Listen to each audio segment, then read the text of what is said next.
Everyone, welcome back to my YouTube channel. আজকে আমি চলে এসেছি আবার একটা নতুন ভিডিও নিয়ে।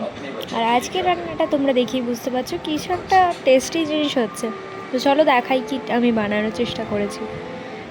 মতো মাংস নিয়েছিলাম আর তাতে দিয়ে দিয়েছি নুন এবং তারপর দিচ্ছি তেল, তার সাথে দিচ্ছি হলুদ গুঁড়ো এবং তেলটার পরিমাণটা একটু বেশি দিতে হবে ওতে। তারপর ওই সব দিয়ে ভালো করে মিক্স করে নিতে হচ্ছে।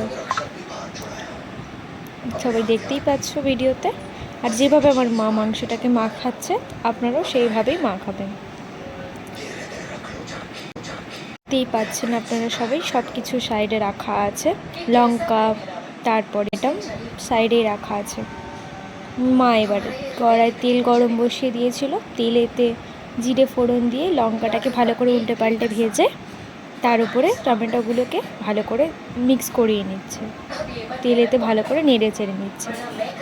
এবার ও থেকেই যেভাবে ক্রিমি ব্যাপারটা বেরোবে সেটা দেখাই যাবে, দেখবেন আপনারা। অনেকক্ষণ ধরে নাড়ার পরে বেশিক্ষণ করে নাড়তে হবে যাতে জিনিসটা টমেটোগুলো পুরো গলে যায়। তো সবাই দেখতেই পাচ্ছেন কীরকম জিনিসটা হচ্ছে। বেশ সুন্দর লাগছে। তাতে আমার মা দিয়ে দিচ্ছে হলুদ, একটু বেশি পরিমাণে হলুদ দেবে কালারের জন্য, এবং সেটা দিয়ে ভালো করে নাড়তে হবে।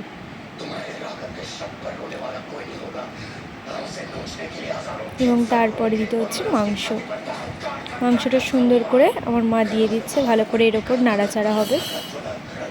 সবাই দেখতেই পাচ্ছেন আমার মা কি সুন্দর করে নাড়ছে জিনিসটাকে, দারুণ হচ্ছে জিনিসটা। যত বেশি নাড়াচাড়া করবে তত বেশি সুন্দর হবে খেতে। লঙ্কার পরিমাণটা কিছুক্ষণ পরেই দেওয়া হবে, আর এতে ইউজ করা হবে কাশ্মীরি লঙ্কা গুঁড়ো, কারণ লঙ্কা যে যেমন পরিমাণ খায় সেই পরিমাণ লঙ্কা দিতে হবে। তো কিছুক্ষণ চাপা দিয়ে রাখার পর যাতে মাংসগুলো একটু সেদ্ধ হয়ে যায়, তারপরে সেদ্ধ হওয়ার পরে একটু কড়াটা খুলে তাতে কাশ্মীরি লঙ্কা গুঁড়ো আমার মা দিয়ে দিচ্ছে। তার উপরে একটু ঢাকা দিয়ে কিছুক্ষণ রেখে আবার ভালো করে খুলে একটু নেড়ে চেড়ে তার মধ্যে গোলমরিচ দিয়ে দেওয়া হয়েছে। সবাই দেখতেই পাচ্ছেন খুব সুন্দর দেখতে লাগছে, আর অনেকটা ক্রিমি ব্যাপারটা বেরিয়েছে, এতে কোনো জল দেওয়া হয়নি আগে থেকে।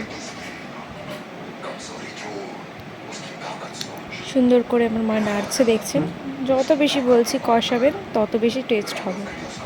এই রান্নাটা একবার বাড়িতে করে দেখবেন, খুব সুন্দর হবে আশা করি। দেখছেন যতটা সুন্দর করে আমার মা নাড়ছে ওইভাবেই নাড়তে হবে।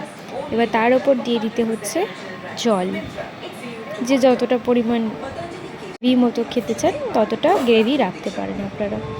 এবার সব দিয়ে এটাকে চাপা দিয়ে কুক করতে দিতে হবে ম্যাক্সিমাম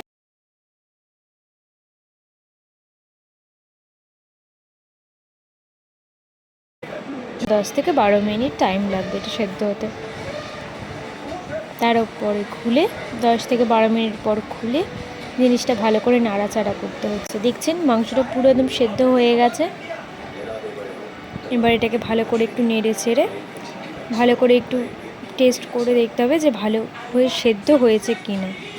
আমরা মাংসটাকে কেটে দেখে নিয়েছি একটু সেদ্ধ হয়ে গেছে, তারপরে রান্নাটা বন্ধ করে চাপা দিয়ে দিয়েছি।